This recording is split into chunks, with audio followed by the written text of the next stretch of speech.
सुंदरबन जंगल की वह एक कहानी जिसमें बुलबुल चिड़िया और काला कौवा रहते थे। उन दोनों का घर पास पास हुआ करता था। कालू कौवा बहुत आलसी और शातिर था, जबकि बुलबुल चिड़िया बहुत ही सीधी सादी थी। एक दिन कालू बुलबुल चिड़िया के घर उससे मिलने जाता है और उससे बोलता है, चिड़िया ओ चिड़िया, मुझे भूख लग रही है। तुम्हारे पास खाना हो तो मुझे दे दो ना, मैं तुम्हें बहुत दुआ दूंगा। कालू भाई, दुआ तो मैं कितनी ले चुकी हूँ आपसे। दुआ से क्या होगा, थोड़ी मेहनत कर लिया करो। और आपको पता भी है, कई दिनों से सूखा पड़ा हुआ, पूरा जंगल लगभग सूख ही चुका है। अब तो मेरे पास भी भोजन नहीं, मैं भी कल की भूखी हूँ। अच्छा, और मेरा क्या होगा? मैं तो तुम्हारे पास बहुत आस लेकर आया था। जब जंगल में भोजन पड़ा होता था, मैं तब नहीं ढूंढ पाता था।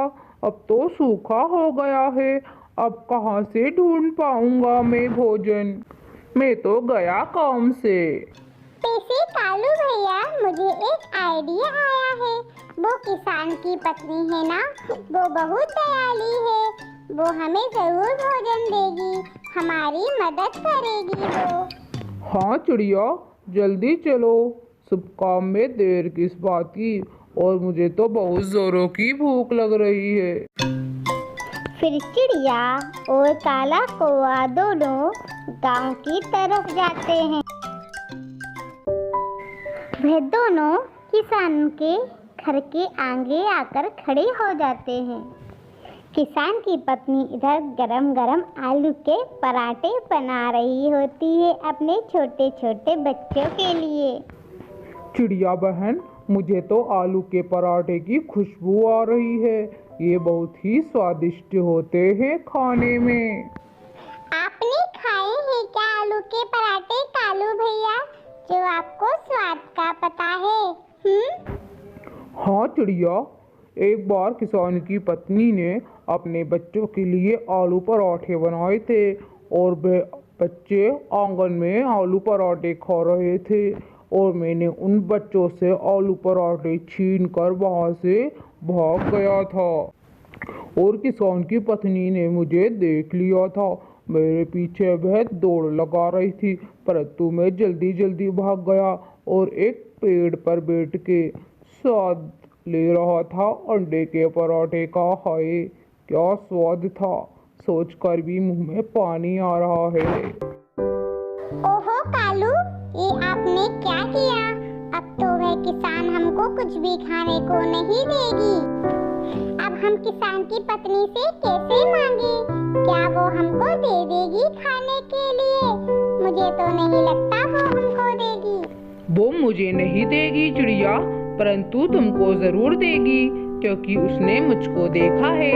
मैंने बहुत बार उसके बच्चों से खाना छीना है। तुमको वो जरूर देगी। ठीक है कालू, मैं जाकर देखती हूँ वो किसान की पत्नी मुझे देती है या नहीं। माँ जी, आप मुझे कुछ खाने के लिए दे दे, मैं बहुत भूखी हूँ। मैं आपको बहुत सारी दुआ दूंगी। हाँ, ले जाओ। और मैं तो ये बोलती हूँ कि यहीं बैठकर आराम से खा लो। कहाँ ले जाओगी तुम इसको? नहीं, आप तो इसको पैक कर दीजिए। मेरा दोस्त भी है जो भूखा है, हम दोनों साथ में खा लेंगे। उसके बाद किसान की पत्नी आलू के पराठे पैक कर कर चिड़िया को दे देती है और चिड़िया बाहर आ जाती है। अरे वाह चिड़िया, मजा आ गया, तू तो वाकई में खाना ले आई है। और चिड़िया किसान के घर से खाना लेकर अपने जंगल की ओर आ जाती है। दोनों आकर एक पेड़ के नीचे बैठ जाते हैं। बुलबुल, पास में एक झरना है, तुम जाओ और वहाँ से पानी ले आओ। तुमको तो पता है ना मैं कितना कमज़ोर हूँ और मुझे बहुत ज़्यादा थकावट भी हो रही है। तुम निश्चिंत जाओ, मैं तुम्हारे खाने का ध्यान रखूँगा। ठीक है कालू, अब ज्यादा ड्रामे मत करो, मैं जा रही हूँ पानी लेने। मासूम चिड़िया पानी लेने के लिए चली जाती है। तब तक कालू कौआ सारे पराठे खा जाता है। हा, मूर्ख चिड़िया मूर्ख ही बन गई, मैं तो चला। कालू के जाने के कुछ देर बाद वहाँ चिड़िया आ जाती है। इस कालू को नहीं छोड़ने वाली मैं, इस कालू ने मुझे धोखा दिया है, इस बार तो इसको मैं सबक सिखाकर ही रहूंगी, धोखेबाज कहीं का। और चिड़िया रोती हुई किसान की पत्नी के पास जाने का फैसला लेती है। माँ जी, काले कोए ने मुझे धोखा दिया है, उसने मेरा धोखे से सारा भोजन खा लिया। उस काले कोए ने तो बहुत बार मेरी भी बच्चों का भोजन छीना है, उसे सबक तो सिखाना होगा, उसे किसी बहाने से यहाँ लेकर आओ, ये भोजन तुम खा लो। फिर चिड़िया अपने घर आ जाती है और सोचते हैं कि किस बहाने से मैं कालू को किसान की पत्नी के यहाँ ले जाऊं। चिड़िया कालू के घर पहुँच जाती है। कालू, ओ कालू। चिड़िया की आवाज से कालू कौआ और गोरी को भी दोनों उठ जाते हैं। अरे चिड़िया, तुम यहाँ, मुझे माफ़ कर दो, मुझे बहुत तेज भूख लग रही थी, मुझे चक्कर भी आ रहे थे, इसलिए मैंने तुम्हारे आने का इंतज़ार नहीं किया और मैंने खाना खा लिया, मुझे माफ़ कर दो।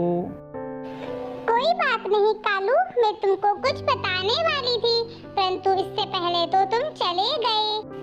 किसान की पत्नी ने मुझको रोज खाना देने का वादा किया है, यदि तुम चलते हो तो चल देना, हम दोनों हिस्सा करके खा लिया करेंगे, यदि तुमको कोई एतराज नहीं हो तो। तभी कोवी भी बोल पड़ती है।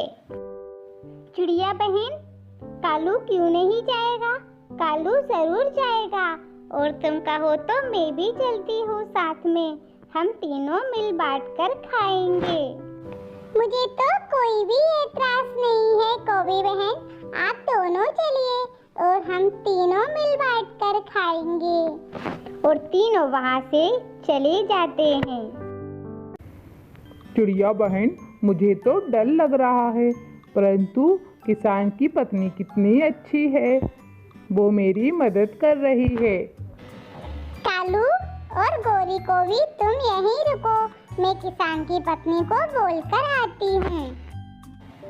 चिड़िया माँ, वो दोनों शैतान आ गए हैं, साथ में उसकी लालची पत्नी भी आई है, आप उसको सबक सिखाना। ठीक है चिड़िया, उन दोनों को अंदर बुला लो, तब तक मैं गरम चिमटा कर लेती हूँ। चिड़िया दोनों को अंदर आने का बोल देती है।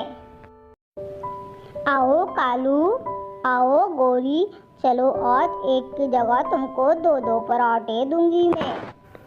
क्या सच में माँ जी? किसान की पत्नी चूल्हे में से आग लगा के दोनों को पैर में चुका देती है और दोनों वहाँ से भागने लगते हैं। माँ जी, ये क्या किया आपने? हाय मेरे पैर, हाँ कालू जी मेरे पैर जल गए हैं। अरे कल फिर आना और 2-2 पराठे और एक्स्ट्रा दूंगी। और वह दोनों जोर जोर से हंसने लगते हैं और उनके बच्चे भी। कालू और गोरी सीधे घर आकर ही रुकते हैं। गोरी, आज के बाद मैं ना कभी पराठे खाऊंगा, ना कभी चोरी करूंगा और आलस तो बिल्कुल भी नहीं करूंगा। हाँ कालू जी, मेरे भी कर रहे हैं, अब हम दोनों मेहनत करेंगे, चोरी करके नहीं खाएंगे। दोस्तों, इस कहानी से हमें ये शिक्षा मिलती है कि हमें कभी भी किसी को धोखा नहीं देना चाहिए और ना ही आलस करना चाहिए और आलस लोगों से दूर रहना चाहिए।